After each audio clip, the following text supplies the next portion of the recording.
What an unbelievable ending at the Emirates. It is Arsenal 4, Leicester City 2. Lee Judges, what an ending. Did it need to be that nervy? No, I can't believe the game went from a training session into like that at the end of it. But listen, I take it.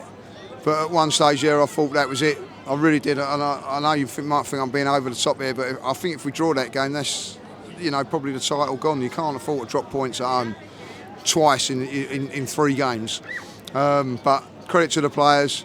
And that's why I love the team and I love the club and the players and the manager, because they kept going at the end. And in the end, 4-2 was probably about right. The goalkeeper, by the way, made 5 unbelievable saves. But we should never, ever get into that position against opposition like that. Never. Bro, we were cruising at half-time. I thought 2-0, it was easy work. I hardly saw Raya touch the ball, let alone kick it.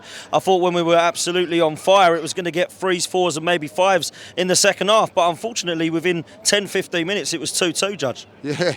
And listen, their second goal was a stunner. But if you give opposition a chance or give them hope, that's what can happen. And you don't do it, you've got to be ruthless. And unfortunately, Dan, at home, we are not ruthless enough. We are not ruthless enough. Look, if you look at that now, the league go, well, if Leicester can get 2 goals here, we can get a goal here. It gives everybody a little bit of hope that you can get a result here. You've got to be a little bit more ruthless. But listen, I don't know. Yeah, at the end of it, look, I was talking to a couple of fellas in there at half-time and they was going, it's a boring game, isn't it? And I said, yeah, it is. But I'll take 10 of them. Yeah. 10 of them to what I've had at the end of it. Look, listen, it's an entertainment game. Everybody's buzzing. I get that. If you could have that sort of game and it guarantees you win it at the end of it, you take it. But it doesn't, you know what I mean? Because it was end of it. It's a little bit like basketball at times. You're playing Leicester. Come on, like a team that's going to have a little bit more oomph about them. Will hurt you. And there was a couple of occasions there. Saliba and Vardy went one-on-one. 10 years ago, I don't know. But he got there and he got the job done. But listen, that was hard work, and there was no need to be hard work.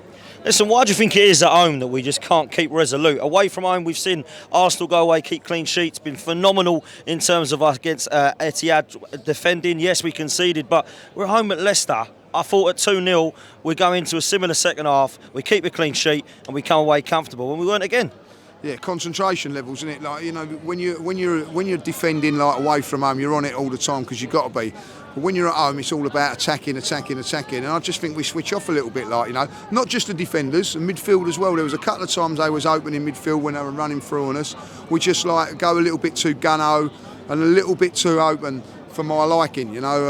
Listen, we all want entertaining football and all that. Of course we do, but.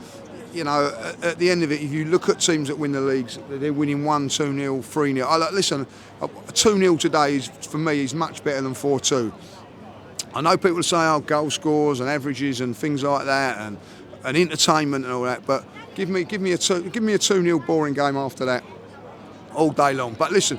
When you win it and you get that result, we're all buzzing. Everybody's buzzing. The entertainment value is there. I mean, listen, last-minute winners, everyone likes it. We got 2 last-minute winners, which is phenomenal. But I've got to say, Lee, I thought in the second half, I just felt it was a really poor game from Arsenal. I know we had shots, their keeper was phenomenal, but it just didn't really look like it was going to happen. And we got to the end there, a lot of people in the crowd. Fair play to the fans, they never give up, and those players never give up either. No. And we got across the line. I think when you look at positives, we got to take that as a positive. Yeah, it is. Listen. Every fan's got their own opinion and whatever. And there was fans like myself. I was thinking it was doom and gloom. There's other fans that thinking it, but I did say that we get one more chance. We get a chance. The goalkeeper kept making save after save. I don't think we did too much wrong. If we get that goal, we win the game. But there was a couple of unbelievable saves from him, to be fair. And then at the end of it, we got the goal. When they went 7 minutes, that was down to them. We done it last week. This is the thing, you can time wait. People are moaning about time wait. I've got no problem with it, as long as the referee at the end of the game puts on the 7 minutes. He done it last week, and he done it this week for us. So, and it cost them in the end because it was 1 minute from the end that we scored. So, listen, I think when we look back at it, in the cold light of day, you'll probably see that Arsenal did a lot better than what we think. But at the end of the day, Dan, come on. Well, 37 shots, I'm being told. Is it 37? There you go. You can't argue with that really. But 37 shots, only scoring 4. Goalkeepers made some great saves, but we are a little bit not ruthless enough up front. There is times there. I thought Martinelli done okay today. Saka found it hard, and at the end of the day, I'm just glad Kai got the goal at the end there, because you need 2 out of your Well, like forget Trossard, you could say is an attacking player, but like two of your main guys have got goals today, so that helps. But 4 goals at home, you can't argue with it. In the end of the day, if we win that 4-0, everybody be buzzing. Yeah, listen, they really would. Listen, Mikel Arteta's got a decision to make. Obviously, Ethan Nwaneri comes on. He was superb on Wednesday. I thought he lit up the game, Lee. I'm not saying he should have started instead of Trossard. Trossard got 2 magnificent goals and was phenomenal. But Ethan Nwaneri is looking like a baller, bro. Yeah, and he come on today and he lit up the crowd, and that's what got us over the line, in my opinion, because he gave us something different. Listen, the guy can take on. He's a kid, but he can take on players. He's confident. He took on 2 players and smashed the ball in there, and that gave us a different emphasis. And also put them on the back foot. Should have come on earlier for me, but at the end of it, the substitution was right. He got the job done. What a great cameo. That's what you want from him.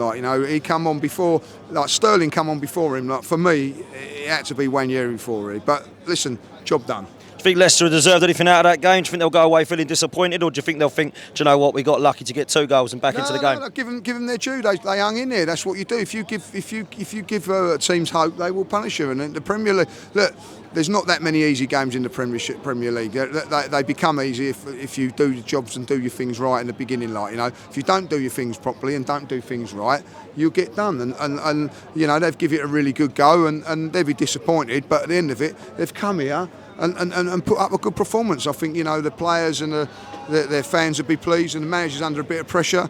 Listen, he does that. He's not going to be under pressure because they're going to go on and do well, because they were well organised.